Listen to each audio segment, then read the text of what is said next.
Жираф. Самый высокий животное с самой длинной шеей. Шеей. Да. Всем привет, это я. Я думаю, что нам нужна новая музыка, нет? Сейчас это старая песня. Окей, одну минутушку. Во-первых, я хочу поблагодарить вас за ваши замечательные комментарии на YouTube. Также спасибо за ваши сообщения на Instagram. Я всегда читаю каждое слово. На самом деле, в следующем видео я отвечу на ваши вопросы, если у вас есть. Итак, прокомментируйте ниже, и я отвечу. Сегодня я расскажу о представлениях Запада о России. Я делаю это потому, что я заметил, что в британских и американских СМИ русские люди всегда плохие. И я думаю, что будет интересно обсудить.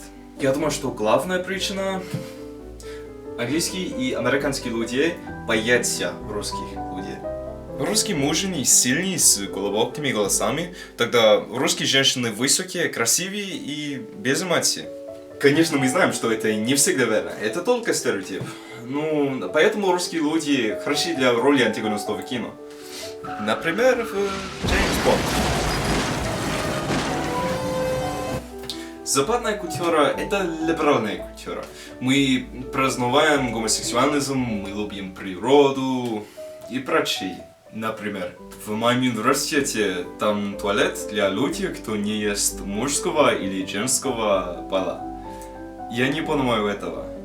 Английские и американские люди не думают, что Россия либеральная культура. Вот почему они не любят.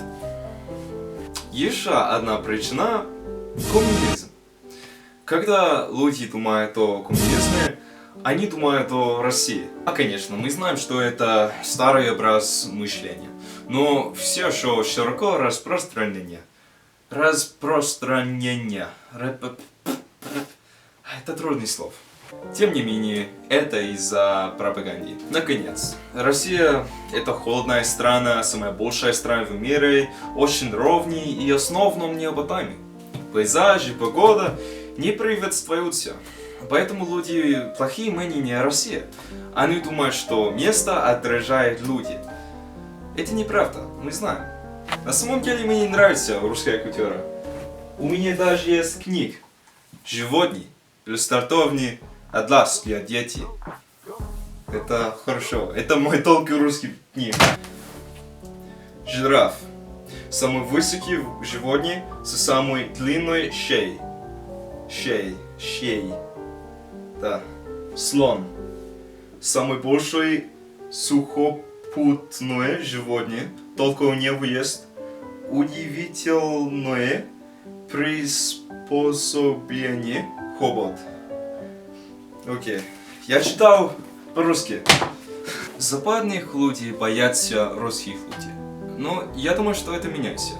Например, много русских людей живет в Лондоне сейчас, и там много английских людей, кто нравится русская культура, как мне. На самом деле, после окончания университета я поеду в Россию за работой. Я пока не знаю, если будет Москва или Санкт-Петербург, но я уверен, что это Россия. Потому что мне нужно свободно говорить по-русски. Кроме того, у вас есть смешной стереотип. Это что, русские люди сидят в парках весь день и пьют водку с семенами и управляют старыми автомобилями и носят только Adidas.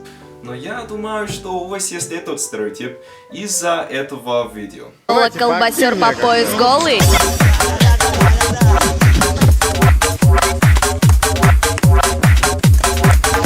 Я бы хотел знать, как Запад изображен в русской культуре. Так, пожалуйста, прокомментируйте. Окей, это все на сегодня. Я надеюсь, что вам понравилось мое видео. А как я сказал, в следующем видео я отвечу на ваши вопросы, если у вас есть. Также, если вы хотите увидеть мою Instagram, она будет здесь. Пока.